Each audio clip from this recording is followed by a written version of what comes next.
Good evening students. வீக்கெண்ட்னாவே motivational stories தான். யார் சொன்ன கதை?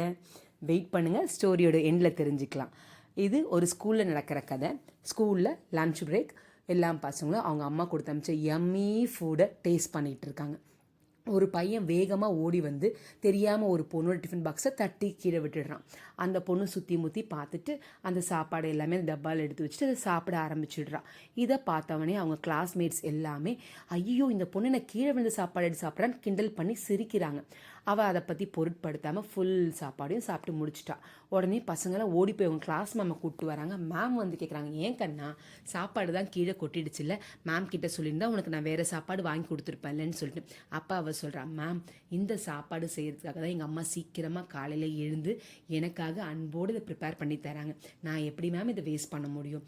அது மட்டும் இல்லை, இந்த சாப்பாடுக்காக தான் எங்கள் அப்பா கஷ்டப்பட்டு வெளியில் போய் கஷ்டப்பட்டு சம்பாரித்து உழைச்சி கொண்டு வராங்க.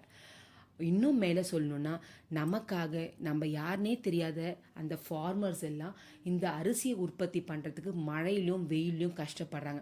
இப்படி எல்லாரும் கஷ்டப்பட்டு ஒரு சாப்பாடு எனக்குன்னு தரும்போது அதை எப்படி மேம் நான் வேஸ்ட் பண்ண முடியும்?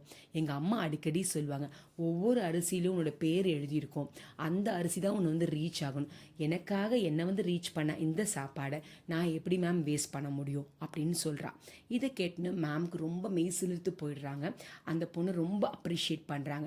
ஸ்டூடெண்ட்ஸ் கிட்ட சொல்கிறாங்க, பாருங்கள் உங்கள் ஃப்ரெண்ட் அவளை சுற்றி நடக்கிற விஷயங்களையும் அவளை சுற்றி இருக்க பர்சனையும் அவள் எப்படி வேல்யூ பண்ணுறான்னு. எப்போல்லாம் நீங்கள் ஒருத்தங்களை வேல்யூ பண்ண ஆரம்பிக்கிறீங்களோ உங்களையும் மற்றவங்க வேல்யூ பண்ண ஆரம்பிக்கிறாங்க. நீங்களும் கண்டிப்பாக ஒரு வேல்யூடு பர்சனாக ஆவீங்க. ஸோ இந்த மாதிரி ஒரு நல்ல குழந்தைய சொசைட்டிக்கு கொடுத்துருக்க அவங்க அம்மாவுக்கு நம்ம எல்லாரும் தேங்க்ஸ் சொல்லிப்போம். பிகாஸ் இன்னைக்கு விமென்ஸ் டேயில் இந்த ஸ்டோரியை நான் டெடிகேட் பண்ணுறேன் to all powerful ladies. Happy women's டே.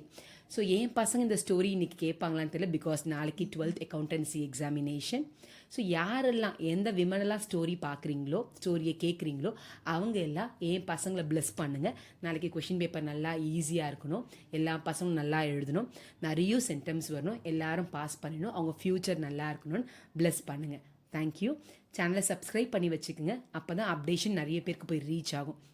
யார் சொன்ன கதை? அம்மா சொன்ன கதை.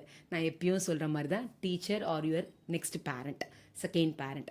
ஸோ நான் எனக்கு பிடிச்ச இந்த கதையை உங்களுக்கு நான் ஷேர் பண்ண நினைக்கிறேன். அதுவும் விமென்ஸ் டேக்கு பர்டிகுலராக விமென்ஸ்க்கு டெடிகேட் பண்ணணும்னு நினச்சேன். அதனால தான் இந்த ஸ்டோரி உங்களுக்கு சொல்லியிருக்கேன். அடுத்த வாரம் பார்ப்போம் இன்னொரு கதையோட. தேங்க்யூ. பை.